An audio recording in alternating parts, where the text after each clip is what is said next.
आज हम करेंगे exercise 8.1।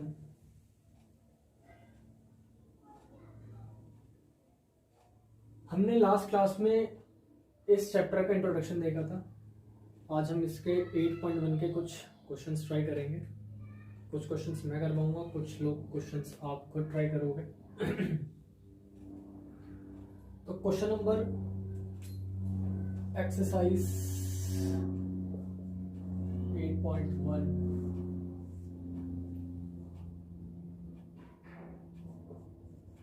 Class 10th trigonometry. Question number 6 देखते हैं पहले। इंपॉर्टेंट क्वेश्चन है, आसान भी है और मुश्किल भी लगता है। मैंने दो ट्रायंगल यहाँ पे बना रखे हैं। क्वेश्चन क्या है वो मैं आपको प्रोवाइड करवा दूंगा। मैं डिक्टेट कर देता हूँ क्वेश्चन एक बार। क्वेश्चन कह रहा है if angle A and angle B, angle A and angle B are acute angles such that cos A बराबर cos B, then show that angle A बराबर angle B। तो क्या कहता है? कहता है if एंगल A बराबर है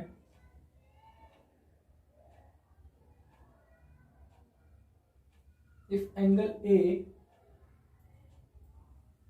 and angle B are acute angle. Acute angle आपको पता होंगे, जो 0 से और ज्यादा और 90 से कम होता है। तो कह रहा है एंगल ए और जो एंगल बी है वो दो एक एक्यूट एंगल है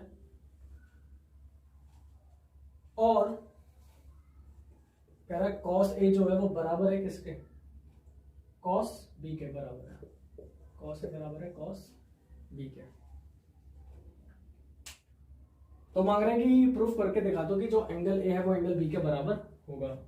अच्छा, इस क्वेश्चन में थोड़ा सा यूज 10th क्लास ट्रायंगल्स का है। आई होप आपने पढ़ रखा होगा ट्रायंगल्स। बाकी नहीं पढ़ रखा होगा तो मैं पूरी कोशिश करूंगा कि मैं चीजें एक्सप्लेन कर दूं या कर पाऊं और आपको चीजें समझ में भी आए। तो स्टार्ट करते हैं।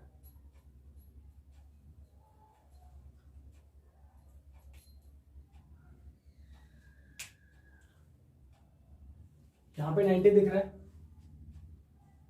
कोई प्रॉब्लम नहीं होगी कि हाँ ये 90 का एंगल है यहाँ पे। तो सबसे पहले देखते हैं, देखो कॉस ए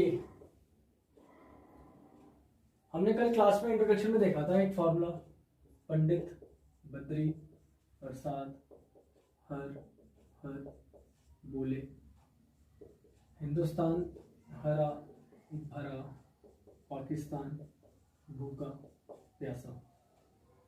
आई होप याद हो गया होगा। मैंने फिर पूरा ऐसे लिखा ताकि आपको एक बार से रिमाइंड हो जाए। हमने कल यही पढ़ा था, पंडित बद्री प्रसाद हर हर बोले, हिंदुस्तान हरा भरा पाकिस्तान भूखा प्यासा। ये होता है साइन, ये होता है कॉस, ये होता है टेन, ये होता है कोसेक, ये होता है सेक और ये होता है कॉट। तो मुझे इसका काम है फिलहाल अभी, ठीक है। तो कॉस ए ये भी बताया था, जहां पर थीटा होता है उसके सामने साइड क्या होती है? परपेंडिकुलर होती है। ये बेस होता है और ये हाइपोटेन्यूज होता है। तो कह रहा है कॉस ए, तो कॉस ए कितना हो जाएगा? कॉस हो जाएगा हमारे पास बी बाय एच। देख लो, कॉस बी बाय एच। और बेस देखो कितना है हमारा? F A. और एच हाइपोटेन्यूज कितना है हमारा? एडी। कोई प्रॉब्लम? कोई प्रॉब्लम नहीं होनी चाहिए। सिमिलरली कॉस बी देख लेते हैं। फिर वही थीटा यहां पर है, थीटा यहां है, तो क्या चाहिए? बी बाय एच चाहिए। तो बी कितना हुआ? ये बी हुआ और ये एच हुआ, तो बी बाय एच कितना हो गया? बीसी अपॉन में, बीसी अपॉन में पी भी ले लेते, ठीक है। इसको रब कर देता हूँ, ये आपको समझाने के लिए लिखा था मैंने फॉर्मूला।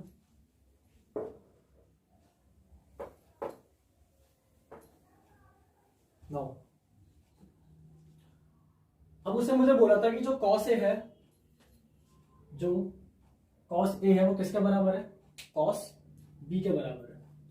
तो बराबर रख लेते हैं, कॉस ए बराबर कॉस बी। देखते हैं क्या मिलता है।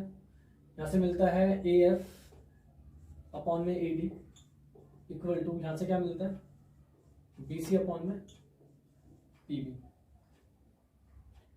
ए एफ देखो ये रहा, ए एफ अपॉन में कितना ए डी, और यहां से क्या मिला, बी सी अपॉन में क्या पीबी। पीबी बीपी कोई फर्क नहीं पड़ेगा, ठीक है। आपको यहाँ पे अगर चेंज करना आप चेंज कर लेना, बीपी कर लो, कोई दिक्कत नहीं है उसमें। नाउ मैं क्या कर रहा हूं, मैं इन दोनों को इंटरचेंज कर रहा हूं। मैंने लिखा ए एफ अपॉन में B C equal to A D upon में बीपी। क्या कर दिया मैंने, देखते हैं एक बार डायग्राम में।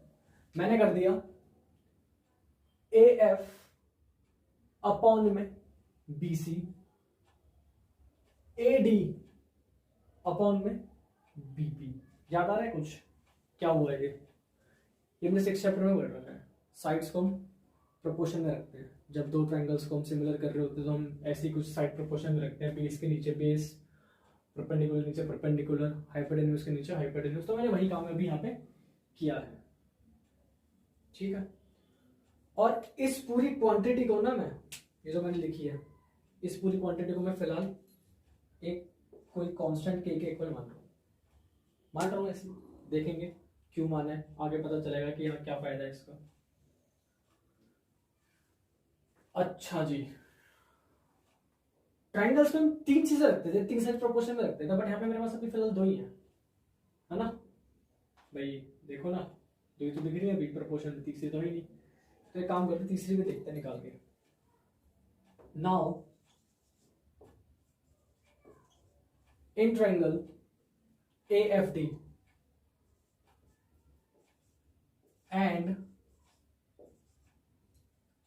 triangle BCP, ट्रायंगल AFD और ट्रायंगल BCP में क्या कर रहा हूं मैं, अप्लाई कर रहा हूं, क्या अप्लाई कर रहा हूं, पाइथागोरस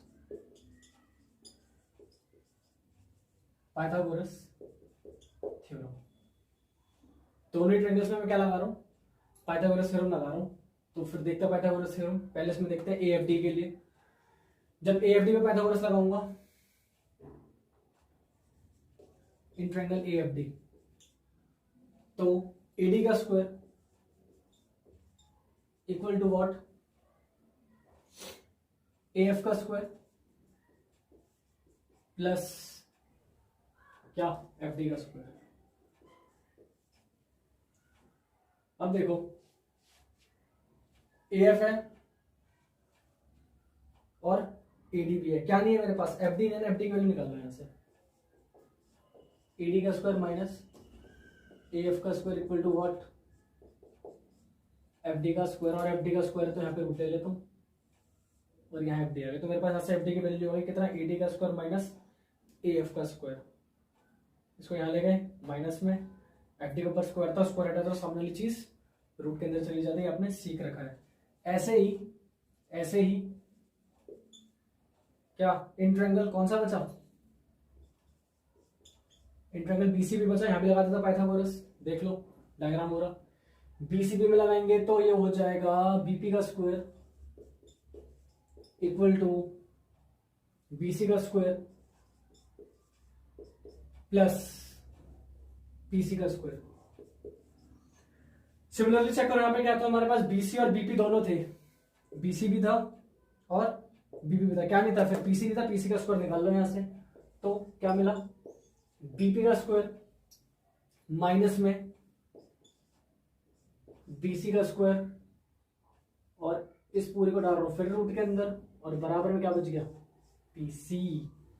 चेक कर लो, ठीक है। अब देखो एक चीज, इस वाली इक्वेशन को देखो, ये वाली को, इसको, इस वाली इक्वेशन मैंने कैसे रखा है, मैंने ए एफ के प्रपोर्शन में क्या डाला है, बीसी, भाई बेस के अपॉन में बेस डाला है, और एडी, एडी के प्रपोर्शन में क्या डाला है, बीपी हाइपोटेन्यूज डाला है। तो क्या अब मैं ऐसे कर दूं, इसको ऐसे करते हैं, डिफरेंशिएट हो जाएगा थोड़ा सा। अब मैं एफ डी के प्रपोर्शन में क्या कर देते हैं, एफ डी के प्रपोर्शन में पीसी रख सकता हूं, चेक करो,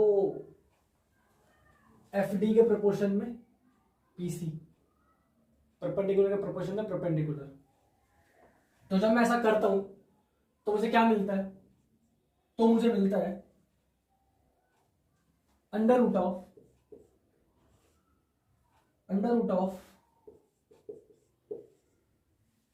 ऑफ एडी का स्क्वायर माइनस क्या, ए एफ का स्क्वायर, अपॉन में अंडर रूट ऑफ क्या, बीबी का स्क्वायर माइनस बीसी का स्क्वायर। यहां तक किसी को कोई दिक्कत होनी नहीं चाहिए, क्योंकि कुछ नहीं किया है। ये चीज आपने ट्रायंगल 6 चैप्टर में पढ़ी है अभी 10th में, हाल ही में पाइथागोरस लगाई है, सिर्फ यहां से वैल्यूज निकाल दी हैं उन दो साइड्स की जो मेरे पास अभी तक फिलहाल नहीं थी, दोनों साइड्स को निकाल के क्या कर दिया, प्रोपोर्शन में डाल दिया है। अच्छा ओके, देखो क्या करते हैं,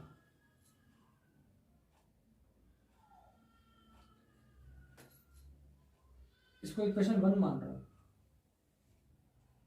ठीक है, और इसको फिलहाल के लिए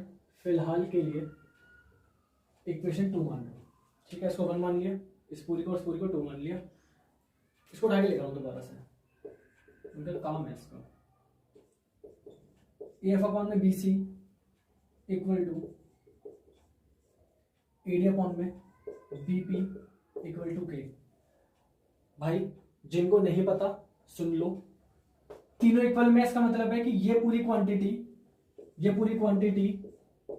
किसके बराबर रहेगी, के बराबर रहेगी, और ये पूरी क्वांटिटी भी एडी अपॉन में बीपी किसके बराबर रहेगी, के बराबर ही रहेगी। इसका यही मतलब है, ठीक है। तो कंफ्यूज होने की कोई आवश्यकता बिल्कुल है नहीं।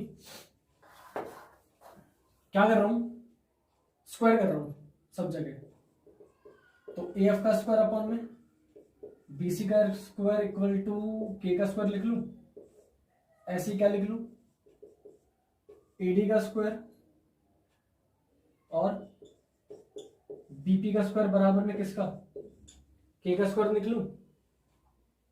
यहां से क्या कर रहा हूं,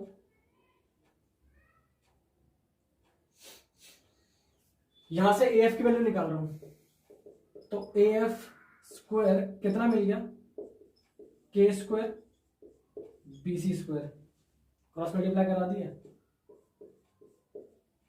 तो बीसी स्क्वायर के स्क्वायर और यहां से ए एफ का स्क्वायर। सिमिलरली यहां से किसकी वैल्यू निकाल रहा हूं, यहां से निकाल रहा हूं एडी की, तो एडी कितना आ जाएगा, एडी का स्क्वायर इक्वल टू के स्क्वायर और बीपी का स्क्वायर, ठीक है। और इन दोनों वैल्यूज को, किसको, इस वाली वैल्यू को और इस वाली वैल्यू को, इन दोनों वैल्यूज को उठा के डाल रहा हूं कहां पे, इक्वेशन 2 में।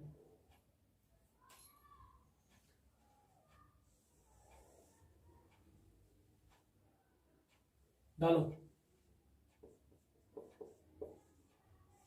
एफ डी का स्क्वायर अपॉन में पीसी का स्क्वायर इक्वल टू एडी की जगह पे क्या डाल दूं, अंडर रूट ऑफ के square BP square minus F की जगह पे क्या डाल दूं, एफ स्क्वायर की जगह पे के स्क्वायर बीसी स्क्वायर अपॉन में क्या चल रहा था नीचे, यहां पे स्क्वायर नहीं है, क्या चल रहा था अपॉन में, अपॉन में चल रहा है अंडर रूट ऑफ बीपी का स्क्वायर माइनस क्या बीसी का स्क्वायर। ठीक है, देखो भाई एफ डी अपॉन में पीसी बराबर में, चलो कर देता हूं स्टेप, कहोगे क्या हो गया, के स्क्वायर कॉमन ले लो, क्या बचा बीपी का स्क्वायर माइनस बीसी का स्क्वायर अपॉन में अंडर रूट ऑफ बीपी का स्क्वायर माइनस बीसी का स्क्वायर, यही बचेगा, चेक कर लो।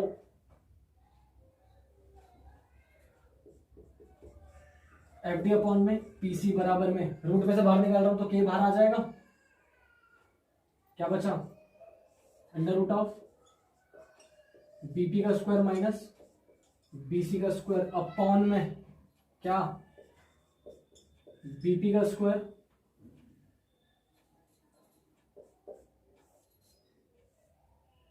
अंडर रूट ऑफ बीपी का स्क्वायर माइनस बीसी का स्क्वायर। चेक करो दिस और दैट सेम है, पूरा खत्म। तो क्या मिला, यहां से मिला एफ डी का स्क्वायर अपॉन में पीसी का स्क्वायर बराबर क्या के। अच्छा इक्वेशन 1 देखना जरा, ए एफ अपॉन में बीसी, ए डी अपॉन में बीपी बराबर के, और ये क्वांटिटी भी के बराबर, तो ऐसे लिख दूं ए एफ अपॉन में बीसी बराबर एडी अपॉन में बीपी, एडी अपॉन में बीपी बराबर एफडी अपॉन में क्या है पीसी और बराबर के। जब तीनों ही प्रोपोर्शन में हैं और किसी एक कांस्टेंट के इक्वल हैं, तो क्या ये दोनों ट्रायंगल ए एफ डी और triangle B C P similar नहीं हो जाएंगे? याद करो थ्योरम 6.4, अगर किसी ट्रायंगल के साइड प्रोपोर्शन में होती हैं तो उनके कॉरस्पॉन्डिंग एंगल बराबर होते हैं और वो ट्रायंगल सिमिलर भी होते हैं। तो अगर मैंने ये चीज प्रूफ कर दी तो मैं ये भी तो कह सकता हूं, क्या कह सकता हूं, ये कह सकता हूं कि भैया क्या एंगल ए बराबर किसके होगा, एंगल ए बराबर एंगल बी होगा। और भाई स्टेटमेंट लिख देना, कौन सी स्टेटमेंट लिखोगे याद कर लेना, थ्योरम 6.4 की जो स्टेटमेंट है वो पूरी की पूरी लिखी जाएगी यहाँ पे रीजन, तब जाके नंबर मिलेंगे। इस एक्सरसाइज का सबसे मुश्किल क्वेश्चन इसी को बताते हैं, और आई होप कि समझ में आ गया होगा, नहीं आया होगा लेक्चर को दोबारा से सुनना, समझ में आएगा। Note it down.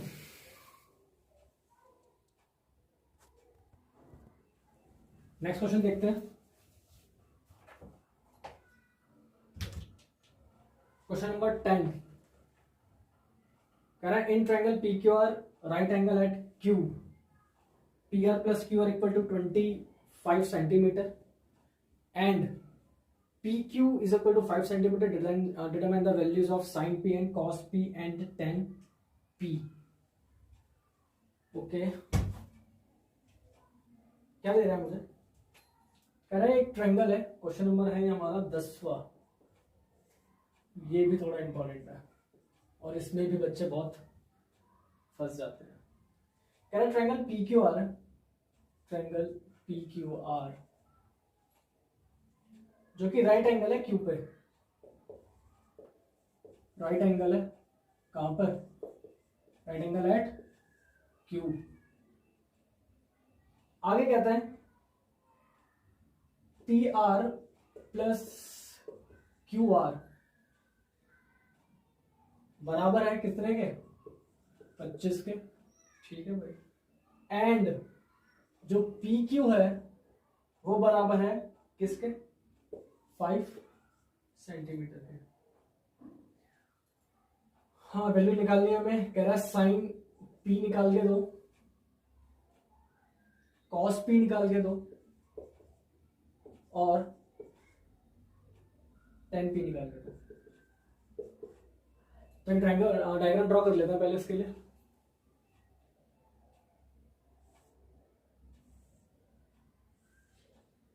डायग्राम बन गया हमारा। राइट एंगल कहाँ पे बनाना है, क्यू पे, तो यहाँ क्यू कर दो भाई, यहाँ पी कर दो और यहाँ आर कर दो, ये हो गया राइट एंगल।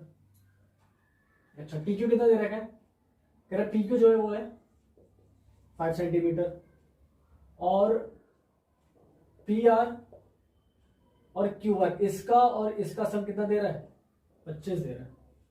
तो देखते हैं कि क्या करते हैं। सबसे पहले सॉल्यूशन देखते हैं इसका। राइट एंगल है, कुछ समझ नहीं आ रहा, इन ट्रायंगल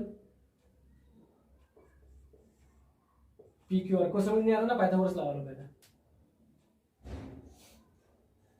पाइथागोरस लगाऊंगा तो क्या हो जाएगा, पी आर का square equal to what,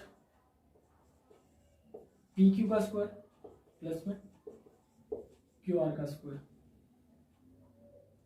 P R कितना है पता नहीं है, छोड़ दो, इक्वल टू पी क्यू कितना है, पी क्यू रहेगा 5 तो 25 प्लस क्यू आर कितना नहीं पता, छोड़ दो। ओके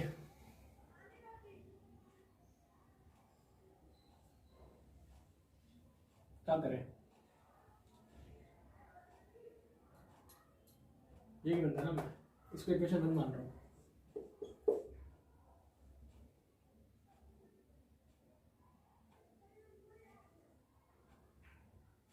क्यू आर को यहां उठा के लेकर आ जाओ, पी आर का स्क्वायर माइनस में क्यू आर का स्क्वायर बराबर में कितना, 25।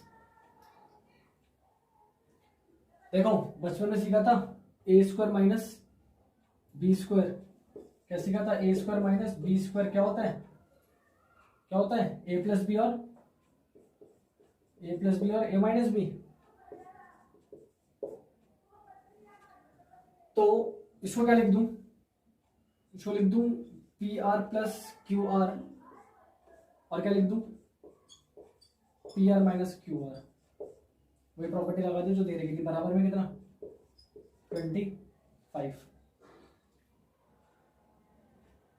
ओहो बड़ा अच्छा काम हो गया। देखो P R plus Q R कितना, 25, साथ में कितना, P R minus Q are और फिर यहां कितना, 25। याद आ रहा है कुछ, 25 एक, छोड़ो कुछ नहीं, पढ़ लो। तो यहां से क्या करें, यहां से P R minus Q R की वैल्यू निकाल लेते हैं। P R minus Q R equal to 25/25, तो ये कट गया, यहां से कितना मिल जाएगा, P R minus Q R equal to कितना, 1।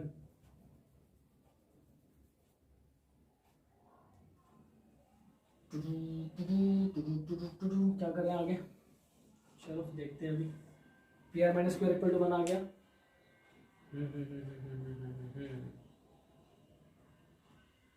P R minus Q are,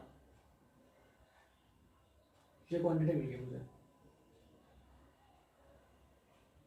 है ना।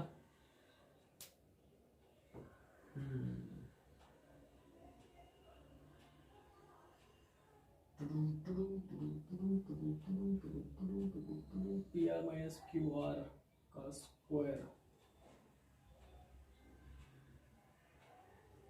इसको मिटाते हैं यहाँ से पहले।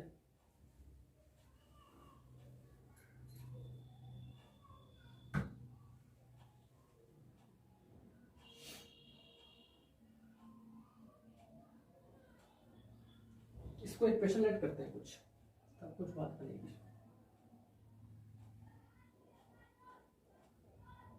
इसको लेट कर रहा हूँ, क्या लेट कर रहा हूँ इसको, मैं लेट कर रहा हूँ इक्वेशन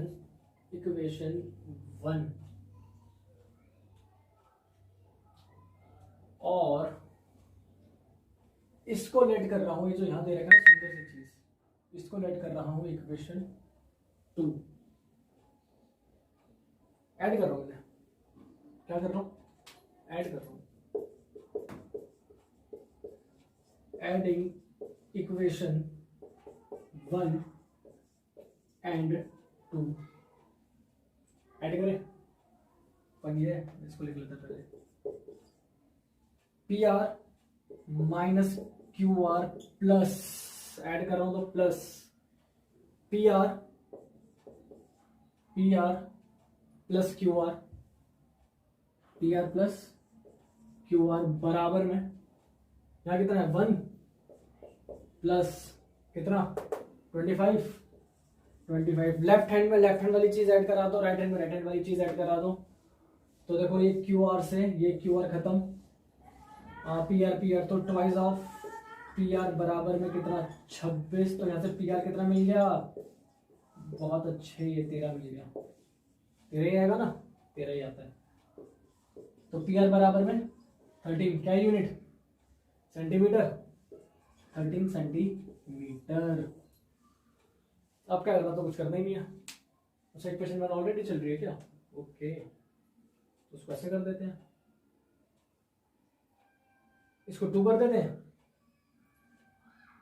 1 2, इसको 3 कर लेते हैं, और यहां कर देते हैं क्या 2 एंड 3, उससे कोई फर्क नहीं पड़ता नाम से। ना वो पी आर मिल गया, पी आर मिल गया, इस पर डाल दो, अब तो इस पर डाल दो बस।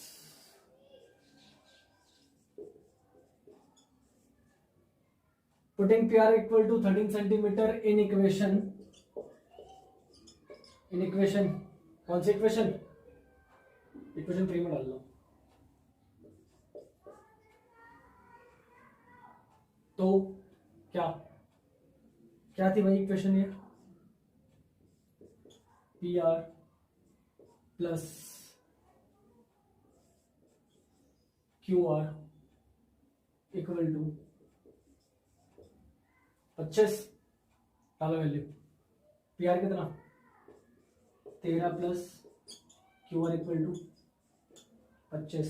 तो क्यू आर कितना हो गया, Q R equal to 25 minus 13, तो क्यू आर इक्वल टू 5 में से 3 2, 2 में से 1 1, 12 सेंटीमीटर।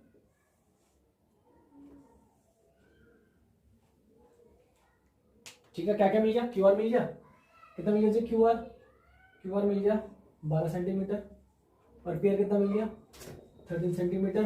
अच्छा एक चीज और चेक कर लेना, हाइपोटेन्यूज सबसे बड़ी साइड होती है, तो मेजर्स का ध्यान रख लेना भाई, सबसे बड़ी साइड यही है कि कभी कुछ उल्टा सीधा हो रहा हो। इसको नोट कर लेना पॉज करके, मैं इरेज करके आगे का काम कर देता हूँ। इसको हटा देते हैं यहाँ से, इतने को भी फिलहाल।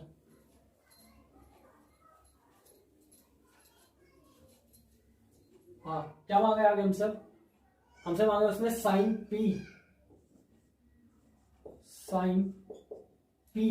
क्या है पी ये रहा। तो साइन फॉर्मूला क्या होता है, पंडित,